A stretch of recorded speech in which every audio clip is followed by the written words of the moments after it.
श्रीहरि नमस्तु रामाय सह लक्ष्मणाय दिव्यै च तस्यै ज्ञानकात्मजायै नमस्तु रुद्रेन्द्रमाणिलेभ्यो नमस्तु चंद्रा कर्मदिनेभ्यः।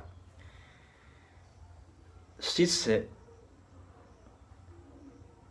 अपने गुरु से आग्रह करता है कि प्रमाद के निंदा के संदर्भ में हमें कुछ बताइए। तो गुरुदेव प्रमाद की निंदा के संदर्भ में बताते हैं प्रमाद क्या है, उसका निंदा आवश्यक है, इसलिए गुरुदेव उसको प्रमाद की निंदा पर दृष्टि दिलाते हैं। गुरुदेव कहते हैं, यदि तुम्हारा कर्म बंधन अभी शेष है तो इस प्रतीयमान दृश्य का लय करते हुए तथा बाहर भीतर से सावधान रहकर अपने सत्ता मात्र आनंद धन स्वरूप का चिंतन करते हुए कालक्षेप करो। ब्रह्म विचार में कभी प्रमाद न करनी चाहिए, क्योंकि ब्रह्मा जी के पुत्र भगवान सनत कुमार जी ने प्रमाद को मृत्यु बताया है। ऐसा उन्होंने कहा है कि प्रमाद मृत्यु है, क्योंकि प्रमाद करने वाला का ब्रह्म विचार नहीं हो सकता। विचारवान पुरुष के लिए अपने स्वरूप संधान से प्रमाद करने से बढ़कर और कोई अनर्थ नहीं है, क्योंकि इसी से मोह होता है और मोह से अहंकार, अहंकार से बंधन तथा बंधन से क्लेश की प्राप्ति होती है। क्योंकि प्रमाद करने वाले को क्लेश निश्चित होता है।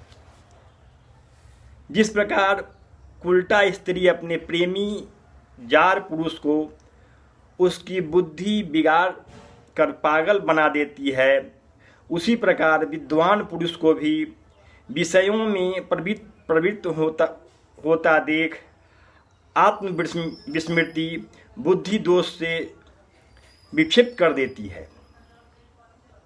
जिस प्रकार सैलाब को जल पर से एक बार हटा देने पर वह क्षण भर भी अलग नहीं रहता, उसी प्रकार आत्मविचारहीन विद्वान को भी माया फिर घेर लेती है।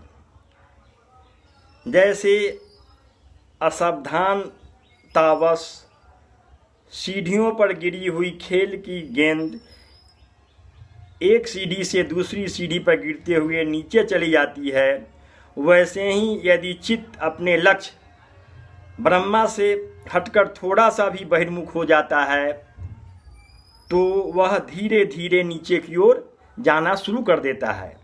इसलिए प्राणी को हमेशा अब अपने ब्रह्म विचार में लीन रहना चाहिए, कर्तव्य करते हुए, संसारिक कर्तव्य करते हुए।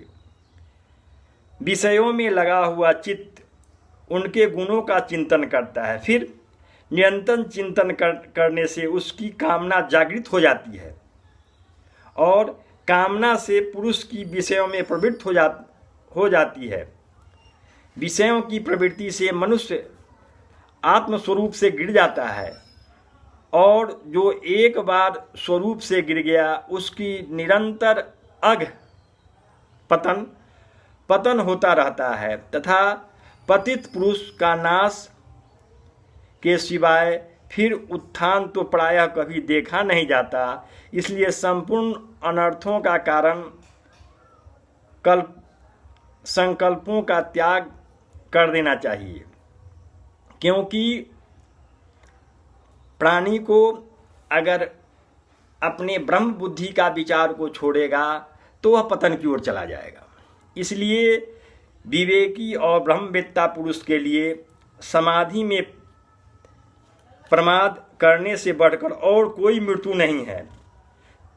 समाहित पुरुष ही पूर्ण आत्मसिद्धि प्राप्त कर सकता है। इसलिए